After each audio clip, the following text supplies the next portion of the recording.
अस्सलाम वालेकुम व्यूअर्स, मैं हूं अहमद सुमरो। आज फिर से एक नए सब्जेक्ट के साथ आपकी खिदमत में हाजिर हुए हैं। आज हम इस वीडियो में डिस्कस करने वाले हैं constitution of Islamic Republic of Pakistan 1973 के ऊपर।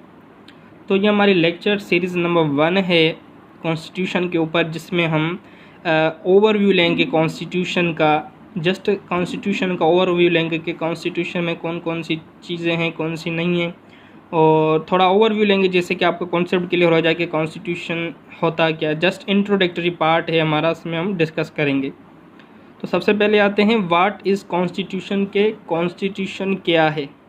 तो सिंपली हम कॉन्स्टिट्यूशन को आइन कहते हैं, बट अकॉर्डिंग टू लॉ देखा जाए कॉन्स्टिट्यूशन क्या है। लॉ ऑफ द स्टेट, रियासत का एक लॉ है, या स्टेट का कोई सुप्रीम डॉक्यूमेंट हो जिसके थ्रू स्टेट चले, जिसके थ्रू स्टेट गवर्न हो, उसको हम कॉन्स्टिट्यूशन कहते हैं।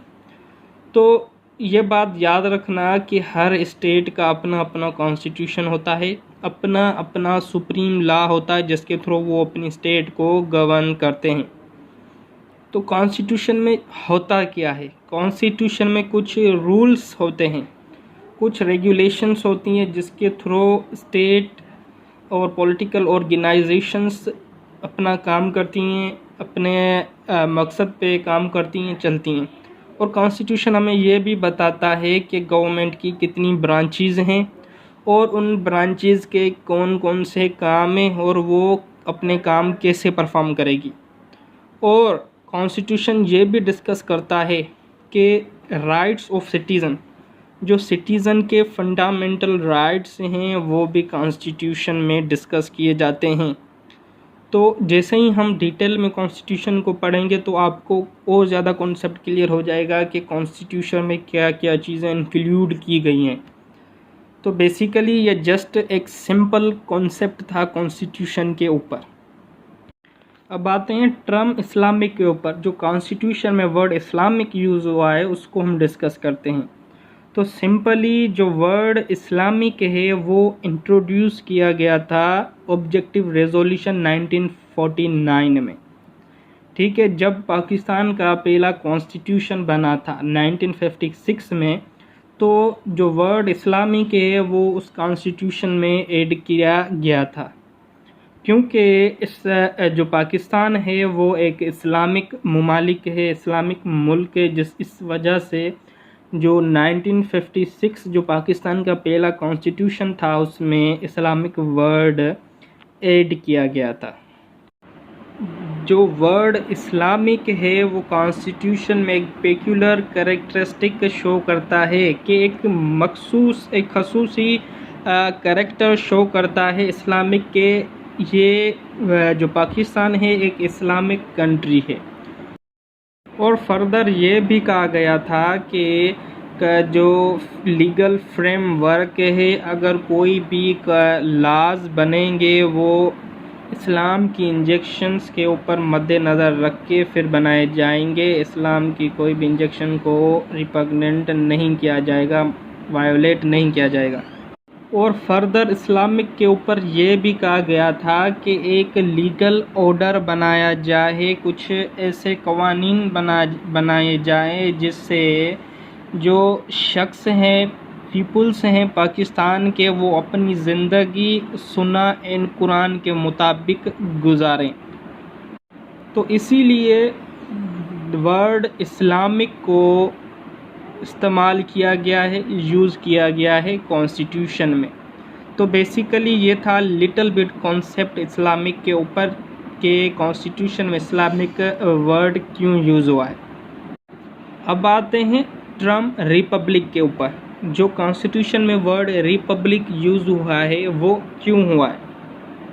तो सिंपली रिपब्लिक मीन्स कि वो स्टेट्स जिसमें फॉर्म्स ऑफ गवर्नमेंट हो, उसमें बादशाही मोनार्की सिस्टम ना हो, वो स्टेट जिसमें गवर्नमेंट हो, और वो स्टेट्स जिसमें सुप्रीम पावर पीपल्स को दिए जाए और उसके स्टेट्स के सिटीज़न उस पावर्स को एक्सरसाइज करें और अपने पसंदीदा इलेक्टेड रिप्रेजेंटेटिव करे, अपना पसंदीदा रिप्रेजेंटेटिव इलेक्ट करे।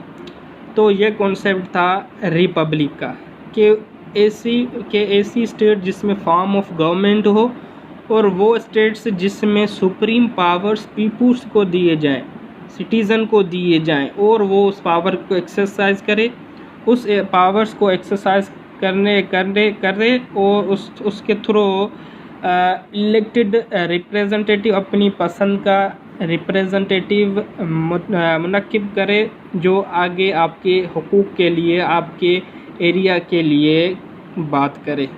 तो ये सिंपल कॉन्सेप्ट था रिपब्लिक के ऊपर। अब आते हैं कि कॉन्स्टिट्यूशन में कितने आर्टिकल्स हैं, कितने पार्ट्स हैं, कितने शेड्यूल्स हैं और अब तक कितनी अमेंडमेंट हो चुकी हैं। तो सिंपली 280 आर्टिकल्स हैं कॉन्स्टिट्यूशन में और 12 पार्ट्स पे मुश्तमिल है और ये 12 पार्ट्स चैप्टर्स के ऊपर मुश्तमिल हैं। वो हम डिस्कस करेंगे, आपको कॉन्सेप्ट क्लियर हो जाएगा पार्ट्स का, आर्टिकल्स का, शेड्यूल का। वो जैसे ही हम टॉपिक्स के ऊपर चलेंगे, आर्टिकल वाइज चलेंगे तो आपको कॉन्सेप्ट क्लियर हो जाएगा। तो टोटल जो शेड्यूल्स हैं वो 7 हैं। कॉन्स्टिट्यूशन ऑफ पाकिस्तान 1973 की बात हो रही है और अब तक 25 अमेंडमेंट एक्ट पास हो चुके हैं। अब आते हैं कि कॉन्स्टिट्यूशन ऑफ 1973 पास कब हुआ। तो सिंपली मैं आपको पहले ये बताना चाहूँगा कि जो कॉन्स्टिट्यूशन है 1973 को वो जो है ड्राफ्ट किया गया था जुल्फ़िकार अली भुट्टो की गवर्नमेंट में। ये जो कॉन्स्टिट्यूशन बनाया गया था जब जुल्फ़िकार अली भुट्टो की गवर्नमेंट थी और 12 अप्रैल 1973 को पार्लियामेंट ने कॉन्स्टिट्यूशन ऑफ 1973 को अप्रूव किया था, पास किया था। और रेटिफाई कहें या आप कहें कि इन्फोर्स कब हुआ था, वो हुआ था 14 अगस्त 1973 को। ये 2 डेट्स आपको याद करनी है कि पास कब हुआ था और ratify improve effective date enforce कब हुआ था। अब लास्ट में हम की पॉइंट्स में समझते हैं कॉन्स्टिट्यूशन को, जैसे कि आपका to the point concept clear हो जाए। जो कॉन्स्टिट्यूशन का ओरिजिनल टाइटल है वो है आईने पाकिस्तान। जुरिस्डिक्शन क्या है, हुदूद क्या है कॉन्स्टिट्यूशन की, वो है पाकिस्तान कंट्री। पास हुआ था 12 अप्रैल 1973 को और इन्फोर्स हुआ था, लागू हुआ था 14 अगस्त 1973 में। और गवर्नमेंट कौन सी है, पार्लियामेंट्री फॉर्म ऑफ गवर्नमेंट है। ब्रांचेस बेसिकली 3 है, legislative, executive and judiciary. Executive जो हेड है वो होता है प्राइम मिनिस्टर और judiciary supreme court, high court and district courts हैं। चैम्बर्स बाइकैमरल सिस्टम में सेनेट एंड नेशनल असेंबली।